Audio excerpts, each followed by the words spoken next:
Ladies and gentlemen, please welcome to the stage Bishop Robert Barron.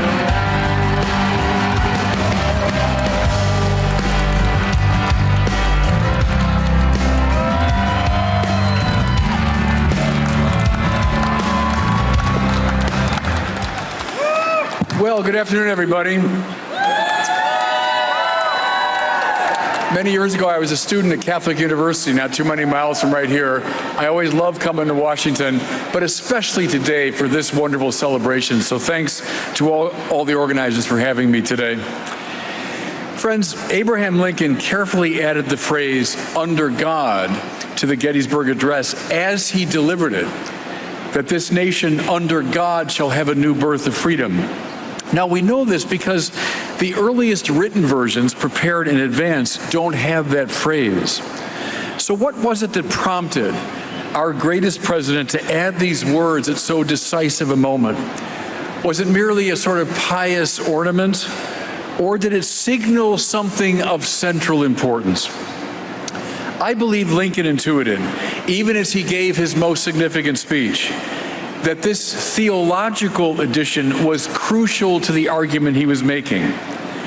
He knew that God is essential to any coherent account of democracy, freedom, and equality.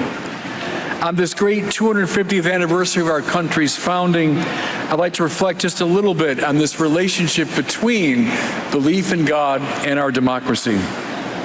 Let's look first at the great American principle of equality. Through that famous phrase, 77 years ago, Lincoln directs us back to the summer of 1776, when Thomas Jefferson wrote those famous words, "We hold these truths to be self-evident, that all men are created equal." Friends, we hear those words so often we can miss their distinctiveness, even their strangeness. In what sense, precisely, are all people equal? We're plainly unequal in size, intelligence, creativity, beauty, energy, moral virtue, etc. And for the classical philosophers, for Plato and for Aristotle, the recognition of these differences is the key to the establishment of a right social order. For Plato, only a handful of specially gifted people are capable of government. And for Aristotle, most people are suited either for slavery or what he called the private life. If you had suggested to Plato or Aristotle that all people are equal, they would have laughed at you. So what changed? Though our founding fathers were indeed influenced by classical philosophy, they were also heirs to another great tradition, namely the Bible. And Jefferson gives away the game in that single word, created. What the founders knew from their Christian formation is that all people, despite their enormous inequalities, are equally children of God and therefore equal in dignity. Take God out of the equation and equality quickly disappears. But when equality is grounded in a creator, it becomes enduring and universal. Friends, our nation was conceived, Lincoln told us, in that conviction, and we were fighting the Civil War to defend it. But God granted us more than equality. Jefferson wrote that all people are, quote, endowed by their Creator with certain inalienable rights. Among these are life, liberty, and the pursuit of happiness. This, too, is a strange and remarkable claim. In the ancient world, rights were granted to some, denied to almost everybody else. But the founders insisted that rights don't come from the government, they don't come from majority vote, they come from God, and therefore they belong to everyone. No, we should applaud that. It's so basic to our democracy. Because listen, if rights came from the government or from the majority consensus, they could be rescinded. And of course, this very denial of rights has been on vivid display in numerous countries in the last 100 years. And it should not be surprising that these were precisely countries that denied the existence of God.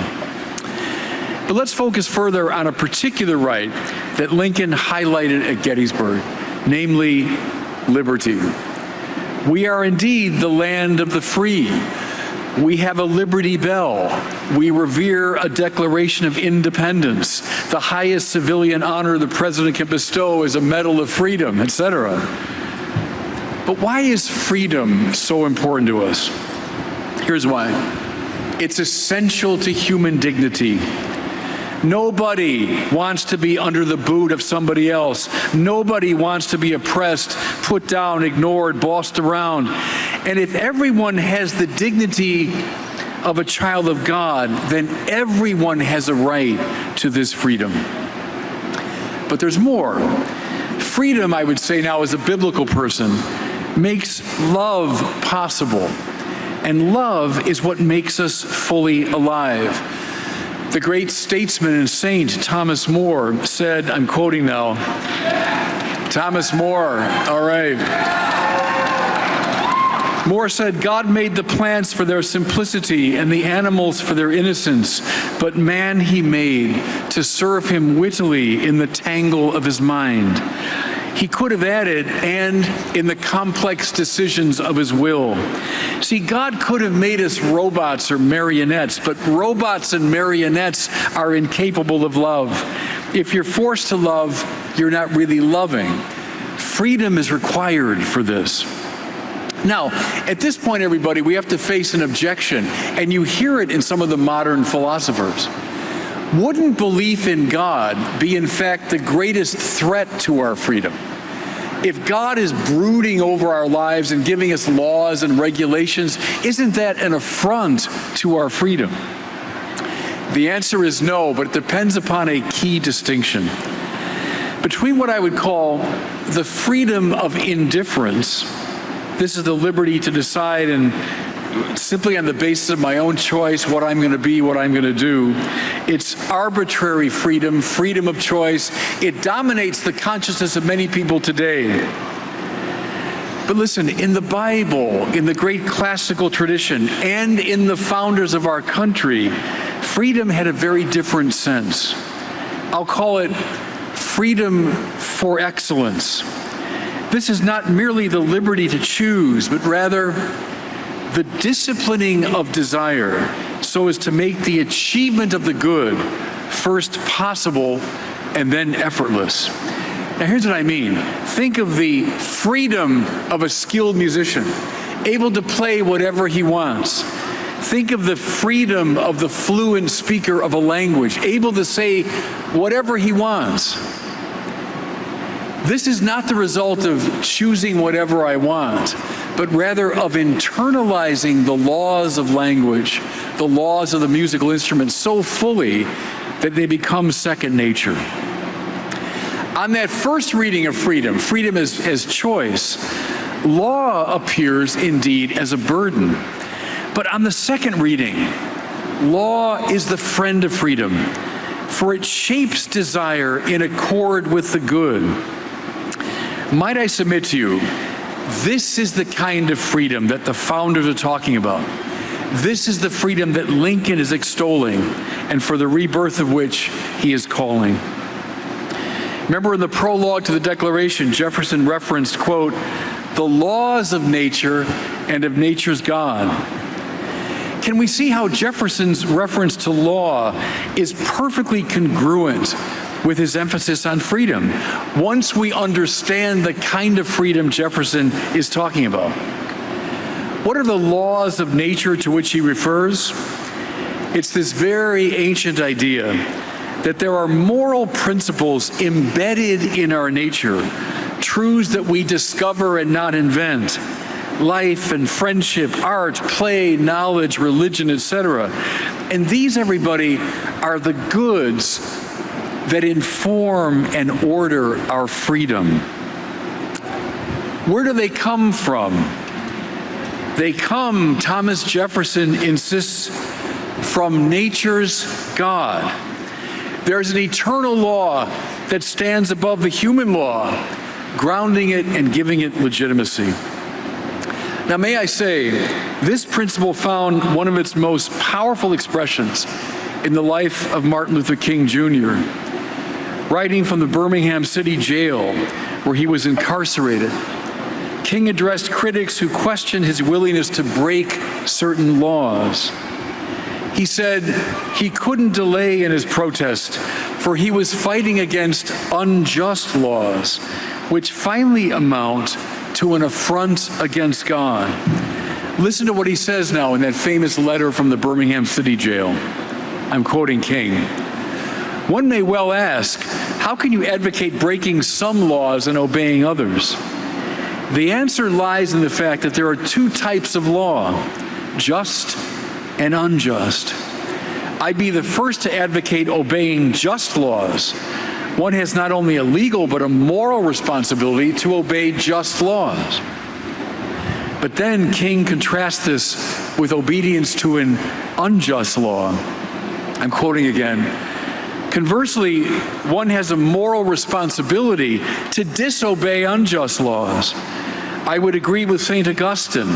An unjust law is no law at all, close quote.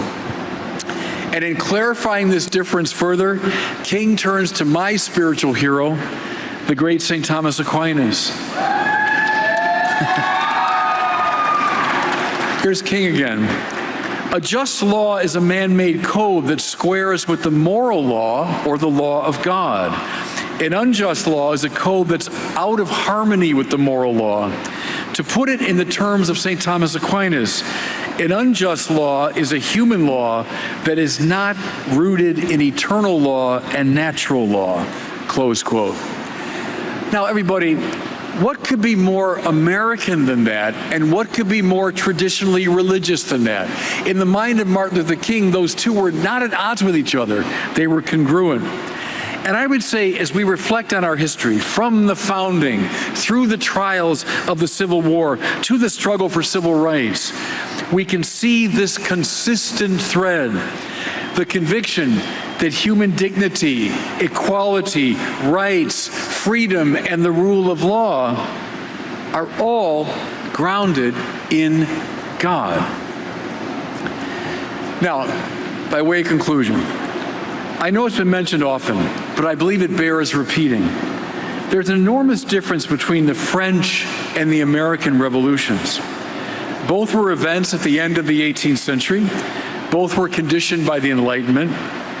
But whereas the French Revolution involved a break with religion and overt hostility to religious institutions, the American Revolution did not. Whereas the French Revolution deified human reason, the American Revolution did not. The revolutionaries in Paris turned Notre Dame Cathedral into a temple of reason, elevating human judgment above all else. But the American revolutionaries, almost to a man, were shaped by biblical convictions. They did not replace God with reason, but they grounded reason itself in God's order. Friends, because we are under God, we can hold fast to the foundation of our freedom, the equality in which we were created, the source of our rights, and the justice of our laws. Because we are under God, we can look to the next 250 years with confidence. And this is precisely why I can stand on this National Mall today as both a proud Catholic bishop and a proud American citizen and say, God bless the United States of America. And God bless you all. Thanks.